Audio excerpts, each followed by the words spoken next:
Hi friends, నిన్నటి మ్యాచ్లో అయితే Sunrisers Hyderabad Chennai Super Kings మీద గెలిచింది. చాలా ఈజీగా గెలిచినట్టే చెప్పుకోవచ్చు. ఓవరాల్గా టీమ్ పర్ఫార్మెన్స్ అందరు కలిసికట్టుగా ఆడారు. అండ్ ముఖ్యంగా చెప్పాలంటే Abhishek Sharma and Pat Cummins captain, ఈ రెండు మాత్రం చాలా సూపర్గా పనిచేశాయి నిన్న అని చెప్పొచ్చు. ఇది కరెక్ట్ అనుకున్న వారంతా వీడియోని లైక్ చేయండి అండ్ సబ్స్క్రైబ్ చేసుకోండి. అండ్ ఏఎస్ఆర్హెచ్లో మీ ఫేవరెట్ ప్లేయర్ ఎవరో కామెంట్ చేయండి.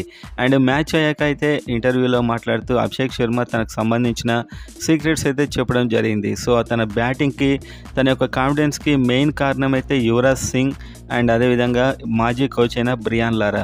సో వీళ్ళిద్దరు ఇన్స్పిరేషన్ అండ్ వీళ్ళ సలహాలు, వీళ్ళ కోచింగ్తోనే తను ఆ స్టేజ్లో ఉన్నట్టు అయితే అతను చెప్పడం జరిగింది. సో యువరాజ్ సింగ్ అండ్ అదేవిధంగా బ్రియాన్ లారా కూడా ఇతన్ని ఈ స్థాయిలో నిలపడానికి చాలా సలహాలు అండ్ కోచింగ్ ఇచ్చినట్లయితే స్పష్టం అవుతుంది. పదే పదే ఇంతకుముందు మ్యాచ్లో కూడా అభిషేక్ శర్మ ఇదే విషయాన్ని చెప్పడం జరిగింది. కోచ్ బ్రియాన్ లారా అంటే తనకున్న అభిమానాన్ని కూడా చెప్పడం జరిగింది. అండ్ అదేవిధంగా ప్యాట్ కమిన్స్ టీంని అద్భుతంగా నడిపించిన ప్యాట్ కమిన్స్ అయితే మ్యాచ్ అయ్యాక మాట్లాడుతూ గ్రౌండ్లో అంత శబ్దం, అంత సౌండ్ తాను ఎప్పుడూ చూడలేదని చెప్పాడు. అది ధోని వచ్చినప్పుడు, ధోని ఎంటర్ అయినప్పుడు వచ్చిన సౌండ్కి తాను ఆశ్చర్యపోయాను, ఆ ప్రేక్షకుల ఆనందానికి అని చెప్పాడు. సో మొత్తానికి సన్ రైజర్స్ హైదరాబాద్ హోమ్ గ్రౌండ్లో కూడా చెన్నై సూపర్ కింగ్స్ ఫ్యాన్స్ అయితే చాలా ఎక్కువ కనిపించారు. దానికి అందరూ ఆశ్చర్యపోయారు బహుశా. సో మొత్తానికైతే ఆ క్రౌడ్ని అంతా సైలెన్స్ చేశాడని చెప్పొచ్చు.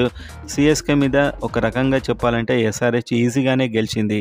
సో మొత్తానికి ఇది ఫ్రెండ్స్, మీ ఫేవరెట్ టీం ఎస్ఆర్హెచ్ అండ్ సిఎస్కేలో ఏదో కామెంట్ అయితే చేయండి.